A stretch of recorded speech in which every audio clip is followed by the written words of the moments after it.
I never believed in paranormal stories. I always thought people exaggerated fear, turned small things into something mysterious, until 1158 started following me. 3 years ago, I moved into a small rented house on the edge of the city. It was old, quiet, and strangely cheap. The landlord didn't ask many questions. Before leaving, he only said one thing in a low voice: "Don't change anything inside the house." At the time, I laughed it off. The first few nights were normal, but soon I noticed something strange. At night, the house became unnaturally silent. Not peaceful silence, but the kind that presses against your ears. The kind that makes you aware of your own breathing. No traffic, no dogs, no wind, just silence, and the ticking of the wall clock. Tick, tick, tick. The clock hung in the living room, old, yellowed, scratched, like it had seen too much. The first night it happened, I woke up suddenly. No dream, no noise, just a feeling, like someone was watching me. I looked toward the living room. The clock read 11:58, 2 minutes before midnight. I checked my phone. No signal. I told myself it was nothing and went back to sleep. The next night it happened again. Same sudden awakening, same heavy silence. I looked at the clock. 11:58. This time I sat up in bed. The ticking sounded louder, closer. On the third night, I didn't wake up on my own. I woke up because I heard something. A soft, dragging sound, like fingers brushing slowly against a wall.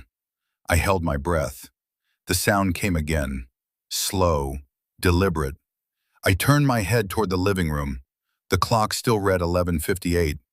That was the first time fear crept in. The following night, the sound moved. It wasn't coming from the wall anymore. It was coming from behind my bedroom door. I stared at the handle. It didn't move, but I could hear breathing. Not fast, not scared, patient. I whispered, "Who's there?" No answer, only the ticking of the clock. That night, something impossible happened. Time stopped. The clock stayed at 11:58, not for 2 minutes, for much longer. I checked my phone. I counted my breaths. Time moved everywhere else, but not in that house. Then I heard a whisper, right next to my ear. 2 minutes. My entire body went cold. I turned around. Nothing. The whisper came again. "Give us 2 minutes." After that night, the house changed. The air smelled damp, like wet soil. Shadows stayed longer than they should have. Corners felt darker. During the day, the clock worked normally, but every night, 11:58, I decided to record everything. I placed my phone on the table before sleeping. That night, I woke up again. The silence was heavier than ever. The clock read 11:58.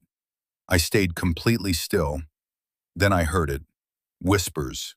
More than one. Layered voices, speaking at the same time. When I played the recording the next morning, my hands started shaking. The audio captured one clear sentence: "We are still here." That same day, I noticed cracks in the walls, thin lines spreading slowly. That night, I pressed my ear against the wall. I heard breathing, not from the room, from inside the wall. I confronted the landlord the next day. The moment I mentioned the clock, his face changed. "You see it too?" he asked. He told me the truth. Years ago, a family lived in that house. One night, they disappeared. No bodies, no signs of struggle. Only the clock was found, stuck at 11:58. That night was my last. I packed my things and slept fully dressed.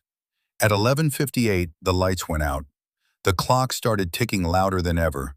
The walls began whispering. The bedroom door slowly opened. Something entered the room. It didn't walk. It slid. A voice filled the room. "You stayed too long." The clock finally moved. 11:59. Midnight. For one moment, everything stopped. Then silence. I left the house before sunrise. I never went back. But sometimes, late at night, My phone lights up. No notifications, just the time. 11:58. And somewhere very close,